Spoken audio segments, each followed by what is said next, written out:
Have you ever thought about why certain things spread and others don't? It all comes down to what people say to each other.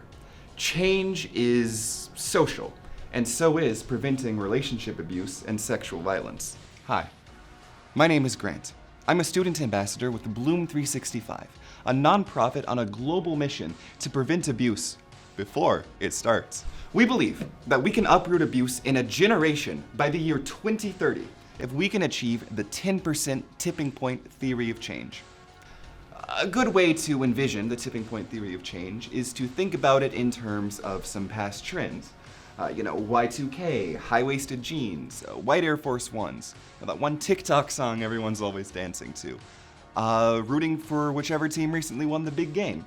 What do all of these trends have in common? They were all started by just one person, one influencer, and from there it spread like wildfire. Let's take it back to one trend in particular from the 1980s that I think perfectly encapsulates this. The 1980s, a time when jelly bracelets were the raddest trend after being made famous by pop stars such as Madonna and Cyndi Lauper. But really, how many of these bracelets were sold?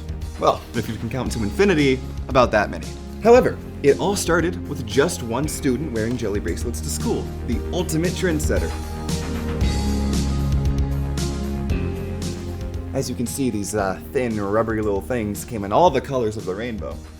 Some even with glitter inside them. And of course you wanted to catch them all, just like modern-day Pokemon Go. All it took was the influencer student to do something in a dramatic way that would lead from one person to the next. Even though students said they were just a trendy fashion statement, some parents in schools across the country banned kids from wearing them. Rumor had it that each color of bracelet indicated a different intimate act, such as hugging, kissing, or even sex. Yellow indicated that the wearer was willing to hug, orange indicated that the wearer was willing to kiss, clear indicated that the wearer was willing to do whatever the snapper wanted. Blue indicated that the wearer was willing to perform oral sex, black indicated that the wearer was willing to have sex, and the list goes on. Now I really hope you see the issue with this. Just because you're wearing something does not mean that consent is freely given. Whatever the rules, a game is just a game. No always means no, and consent needs to be asked for and not coerced. When it comes to preventing relationship abuse and sexual violence, our generation has the power to change social patterns and behaviors that tolerate and normalize these issues. Silence fuels violence, but we have the power to change that. So let's start a trend that does some good in the world. Will you join me in raising awareness to achieve the 10% tipping point for abuse prevention by wearing teal on the first Friday in April to break the silence on sexual violence and let young victims know that we support them? Yeah! Will you go purple on the first Friday in October to show intolerance for domestic violence? Woo, yeah!